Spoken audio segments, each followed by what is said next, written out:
ഇന്നത്തെ റെസിപ്പി നല്ല സ്പൈസി ആയിട്ടുള്ള നല്ല ടേസ്റ്റി ആയിട്ടുള്ള വെറൈറ്റി ആയിട്ടുള്ള ഒരു സ്പെഷ്യൽ സ്നാക്കിൻ്റെയാണ്. ഉണ്ടാക്കിയെടുക്കാൻ നല്ല എളുപ്പമാണ്, അതുപോലെ തന്നെ കഴിക്കാനായാലും നല്ല ടേസ്റ്റി ആയിട്ടുള്ള സ്നാക്ക് തന്നെയാണ്. അപ്പോൾ എങ്ങനെ തയ്യാറാക്കുന്നതെന്ന് നോക്കാം. അതിനു മുന്നേ ആയിട്ട് ചാനൽ സബ്സ്ക്രൈബ് ചെയ്യാത്തവരുണ്ടെങ്കിൽ സബ്സ്ക്രൈബ് ചെയ്യാൻ മറക്കരുത്. തൊട്ടടുത്തുള്ള ബെല്ലൈക്കണും കൂടെ ഒന്ന് ക്ലിക്ക് ചെയ്താൽ പുതിയ വീഡിയോസിൻ്റെ നോട്ടിഫിക്കേഷൻസൊക്കെ പെട്ടെന്ന് തന്നെ കിട്ടുകയും ചെയ്യും. അപ്പോൾ ഈ ഒരു പലഹാരം തയ്യാറാക്കി എടുക്കാൻ വേണ്ടിയിട്ട് ആദ്യം തന്നെ ഇതിലേക്കൊരു മാവ് റെഡിയാക്കി എടുക്കണം.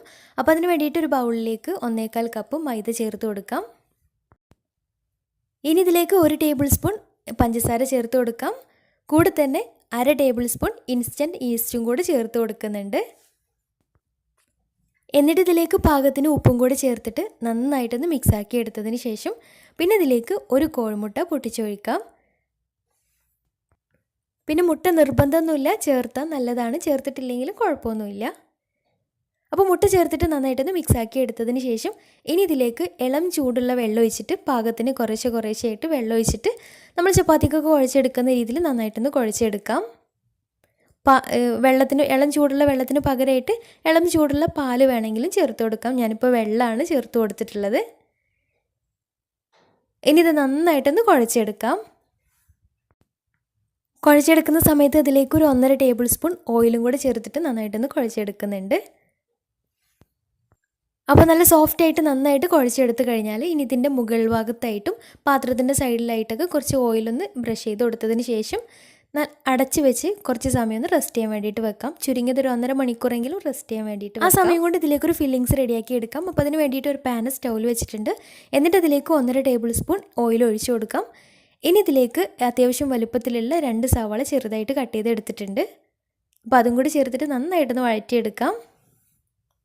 പെട്ടെന്ന് വഴന്ന് കിട്ടാൻ വേണ്ടിയിട്ട് അതിലേക്ക് ഒരു പിഞ്ച് അളവിൽ ഉപ്പും കൂടി ചേർത്തിട്ടാണ് വഴറ്റിയെടുക്കുന്നത്. അപ്പോൾ സവാളയ്ക്ക് ഏകദേശം വഴന്ന് വരുന്ന സമയത്ത് ഇനി ഇതിലേക്ക് നല്ലൊരു ഫ്ലേവറിന് വേണ്ടിയിട്ട് കുറച്ച് കറിവേപ്പില ചെറുതായിട്ട് കട്ട് ചെയ്തിട്ട് ചേർത്ത് കൊടുക്കാം. കൂടെ തന്നെ 1 ടേബിൾ സ്പൂൺ ഇഞ്ചി വെളുത്തുള്ളി പച്ചമുളക് ചതച്ചെടുത്തിട്ടുള്ളതാണ്. അപ്പോൾ അതും കൂടി ചേർത്തിട്ട് നന്നായിട്ടൊന്ന് മിക്സ് ആക്കിയിട്ട് വഴറ്റിയെടുക്കാം. അപ്പോൾ സവാളൊക്കെ നന്നായിട്ട് വഴന്ന് കിട്ടിയിട്ടുണ്ട്. ഇനി ഇതിലേക്കുള്ള മസാലകൾ ചേർത്ത് കൊടുക്കാം. 1/4 ടേബിൾ സ്പൂൺ മഞ്ഞൾപ്പൊടി, 1/2 ടേബിൾ സ്പൂൺ മുളക് പൊടി, പിന്നെ 1/2 ടേബിൾ സ്പൂണിന് താഴെയായിട്ട് കുറച്ച് മല്ലിപ്പൊടി കൂടി ചേർത്ത് കൊടുക്കുന്നുണ്ട്. പിന്നെ ഈ ഒരു ഫില്ലിങ്സ് ഞാൻ കുറച്ച് കൂടുതൽ അളവിൽ ഉണ്ടാക്കിയെടുക്കുന്നുണ്ട്. ഇത് മുഴുവനായിട്ട് നമ്മൾ ഉണ്ടാക്കുന്ന സ്നാക്കിലേക്ക് ആവശ്യമില്ല. മസാലയുടെ പച്ചമുളകൊന്ന് മാറി കിട്ടിയാൽ ഇനി ഇതിലേക്ക് ചിക്കൻ ചേർത്ത് കൊടുക്കാം. ചിക്കൻ ചെറുതായിട്ടൊന്ന് ഫ്രൈ ചെയ്തിട്ടാണ് ഇതിലേക്ക് ചേർത്ത് കൊടുക്കുന്നത്.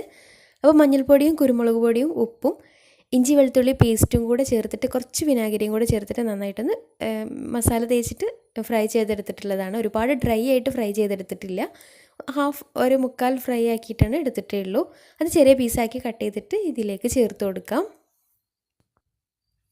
ചിക്കനൊക്കെ ചേർത്ത് നന്നായിട്ട് വഴന്ന് കിട്ടിയാൽ ഇനി ഇതിലേക്ക് 1 ടേബിൾ സ്പൂൺ കുരുമുളക് പൊടി ചേർത്ത് കൊടുക്കാം. കൂടെ തന്നെ 1/2 ടീസ്പൂൺ ഗരം മസാല കൂടെ ചേർത്ത് കൊടുക്കുന്നുണ്ട്. ഇനി ഇവയെല്ലാം കൂടെ നന്നായിട്ടൊന്ന് മിക്സാക്കി എടുക്കാം. എല്ലാം കൂടെ മിക്സാക്കി നന്നായിട്ടൊന്ന് വഴന്ന് കിട്ടിയാൽ ഇനി ഇതിലേക്ക് അവസാനമായിട്ട് കുറച്ച് മല്ലിയില കുറച്ച് കൂടുതൽ അളവിൽ തന്നെ എടുത്തിട്ടുണ്ട്. അപ്പോൾ ചെറുതായിട്ട് കട്ട് ചെയ്തിട്ട് അതും കൂടി ചേർത്തിട്ട് നന്നായിട്ട് മിക്സാക്കി എടുക്കാം. അപ്പോൾ ഇത്രയേ ഉള്ളൂ, നമ്മുടെ ഫില്ലിങ്സ് റെഡി ആയിട്ടുണ്ട്. ഇനി ഇതൊരു ഭാഗത്തേക്ക് മാറ്റി വെക്കാം. ഫില്ലിങ്സൊക്കെ റെഡിയായി വന്നപ്പോഴത്തേക്ക് നേരത്തെ കുഴച്ച് വെച്ചിട്ടുള്ള മാവും ഏകദേശം നന്നായിട്ട് പൊങ്ങി കിട്ടിയിട്ടുണ്ട്. 1 മണിക്കൂർ വെച്ചിട്ടുണ്ടായിരുന്നു. 1.5 മണിക്കൂർ 2 മണിക്കൂറൊക്കെ വെക്കുകയാണെങ്കിൽ അത്യാവശ്യം ഒന്നും കൂടെ നന്നായിട്ട് തന്നെ പൊങ്ങി കിട്ടുകയും ചെയ്യും. ഇനി ഇതൊന്ന് പരത്തിയെടുക്കുന്നുണ്ട്, ഒന്നിച്ച് പരത്തിയെടുക്കുകയാണ് ചെയ്യുന്നത്. അപ്പോൾ കുറച്ച് മൈദ തൂവിയിട്ട് നന്നായിട്ടൊന്ന് പരത്തിയെടുക്കാം. അപ്പോൾ ചെറിയൊരു കട്ടിയിൽ കുറച്ച് നീളത്തിലായിട്ട് തന്നെ പരത്തിയെടുത്തിട്ടുണ്ട്. എന്നിട്ട് ഇതിൻ്റെ മുകളിലേക്കായിട്ട് കുറച്ച് മയണൈസ് സ്പ്രെഡ് ചെയ്ത് കൊടുക്കാം. ടൊമാറ്റോ സോസ് കയ്യിലുണ്ടെങ്കിൽ കുറച്ച് ടൊമാറ്റോ സോസും ചേർത്ത് കൊടുക്കാം. എന്നിട്ട് അതിൻ്റെ മുകളിലേക്കായിട്ട് നേരത്തെ റെഡിയാക്കി വെച്ചിട്ടുള്ള മിക്സിൽ നിന്ന് കുറച്ച് എടുത്തിട്ട് എല്ലാ ഭാഗത്തേക്കും ആവുന്ന രീതിയിലൊന്ന് സ്പ്രെഡ് ചെയ്തെടുക്കാം.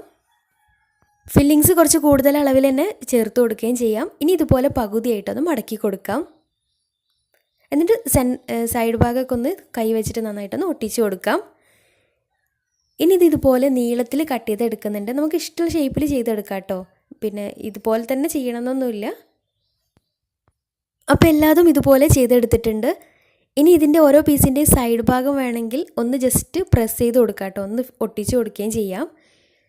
ഇനി ഒരു പാൻ സ്റ്റൗവിൽ വെച്ചിട്ടുണ്ട്. അതിലേക്ക് ഒരു 3 ടേബിൾ സ്പൂൺ ഓയിൽ ചേർത്ത് കൊടുക്കാം. ഓയിൽ നന്നായിട്ട് ചൂടായിട്ട് വരുമ്പോൾ അതിലേക്ക് ഓരോന്നായിട്ട് ഇതുപോലെ വെച്ച് കൊടുക്കാം. അപ്പോൾ ഇതേ രീതിയിൽ ചെയ്തെടുക്കുമ്പോൾ ഒറ്റയടിക്ക് തന്നെ എല്ലാം കൂടെ ഫ്രൈ ചെയ്തെടുക്കുകയും ചെയ്യാം. പിന്നെ പാനിലേക്ക് വെച്ച് കൊടുക്കുന്ന സമയത്ത് സൈഡ് ഭാഗം ചെറുതായിട്ടൊന്ന് പ്രസ് ചെയ്ത് കൊടുത്താൽ ഒന്നും കൂടെ നല്ലതാണ്. ഫില്ലിങ്സ് വല്ലാണ്ട് അങ്ങോട്ട് പുറത്തേക്ക് പോകുന്നുമില്ല, എന്നാലും വല്ലാതെ പുറത്തേക്ക് പോകുന്നൊന്നുമില്ല.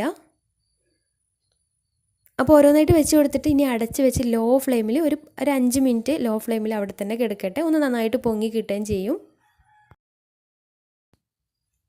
അപ്പോൾ ഒരു ഭാഗം നന്നായിട്ട് പൊങ്ങി കിട്ടിയാൽ ഇനി ഒന്ന് മറിച്ചിട്ട് കൊടുക്കാം. പിന്നെ ലോ ഫ്ലെയിമിൽ കുറച്ച് സമയം ഒരു 5 മിനിറ്റ് 10 മിനിറ്റൊക്കെ ഇതുപോലെ തന്നെ വെക്കുകയാണെങ്കിൽ മുകൾ ഭാഗമൊക്കെ ഇതുപോലെ തന്നെ സെറ്റായിട്ട് കിട്ടും കേട്ടോ. അപ്പോൾ ഇതുപോലെ മറിച്ച് കൊടുക്കേണ്ട ആവശ്യമൊന്നുമില്ല. ഞാനിപ്പോൾ ഏതായാലും ഒരു 3 മിനിറ്റ് കഴിഞ്ഞപ്പോൾ ജസ്റ്റ് ഒന്ന് മറിച്ചിട്ട് കൊടുക്കുന്നുണ്ട്. അപ്പോൾ എല്ലാതും ഇതുപോലെ മറിച്ചിട്ട് കൊടുത്തതിന് ശേഷം ഒന്നും കൂടെ അടച്ച് വെച്ച് താഴ്ഭാഗം കൂടെ ഒന്ന് വേവിച്ചെടുക്കാം. അപ്പോൾ രണ്ട് ഭാഗവും കളറൊക്കെ മാറി ചെറിയൊരു ബ്രൗൺ കളറൊക്കെ ആയിട്ട് വന്നിട്ട് നന്നായിട്ട് പൊങ്ങി നല്ല ബ്രെഡ് പോലെ നന്നായിട്ട് പൊങ്ങി കിട്ടിയാൽ പാനിൽ നിന്ന് മാറ്റാം. ലോ ഫ്ലെയിമിലിട്ടിട്ട് ചെയ്തെടുക്കുകയാണെങ്കിൽ പെട്ടെന്ന് റെഡിയായിട്ട് കിട്ടുകയും ചെയ്യും. നന്നായിട്ട് പൊങ്ങി നന്നായിട്ട് നല്ല സോഫ്റ്റായിട്ട് നന്നായിട്ട് തന്നെ കിട്ടുകയും ചെയ്യും. നല്ല ടേസ്റ്റാണ് കഴിക്കാനായിട്ട്. തീർച്ചയായിട്ടും ഒന്ന് ട്രൈ ചെയ്ത് നോക്കുക. പിന്നെ ഇതിൻ്റെ ഉള്ളിൽ ചേർത്തിട്ടുള്ള ഫില്ലിങ്സ് ഇതുപോലെ വഴറ്റിയിട്ട് ചെയ്തെടുക്കണമെന്നൊന്നുമില്ല. ഫ്രൈ ചെയ്ത ചിക്കനും നമ്മൾ ഷവർമേൻ്റെ കൂട്ടൊക്കെ ഉണ്ടാക്കുന്ന രീതിയിൽ അതുപോലെ ഫ്രൈ ചെയ്ത ചിക്കനും കുറച്ച് വെജിറ്റബിൾസൊക്കെ ഇട്ടിട്ട് കുറച്ച് മയോണൈസ് ഇട്ട് മിക്സ് ആക്കിയിട്ട് അത് ഉള്ളിൽ നിറച്ച് കൊടുത്താലും മതി. അതായാലും നല്ല ടേസ്റ്റാണ്. ഉണ്ടാക്കിയെടുക്കാനും ഫില്ലിങ്സ് ഉണ്ടാക്കിയെടുക്കാനും നല്ല എളുപ്പമാണ്. അപ്പോൾ തീർച്ചയായിട്ടും ട്രൈ ചെയ്ത് നോക്കുക. ട്രൈ ചെയ്തിട്ട് നിങ്ങളുടെ ഫീഡ്ബാക്ക്സ് താഴെ കമൻറ്റ് ബോക്സിൽ അറിയിക്കാൻ മറക്കരുത്. നല്ല സോഫ്റ്റ് ആയിട്ടുള്ള നല്ല ടേസ്റ്റി ആയിട്ടുള്ള സ്നാക്ക് തന്നെയാണ്. പെട്ടെന്ന് ഉണ്ടാക്കിയെടുക്കുകയും ചെയ്യാം. അപ്പോൾ ഇന്നത്തെ വീഡിയോ ഇഷ്ടമായെന്ന് വിചാരിക്കുന്നു. ഇഷ്ടമെങ്കിൽ ലൈക്ക് ചെയ്യുക. ഫ്രണ്ട്സ് റിലേറ്റീവ്സിനൊക്കെ ഒന്ന് ഷെയർ ചെയ്ത് കൊടുക്കാനും മറക്കരുത്.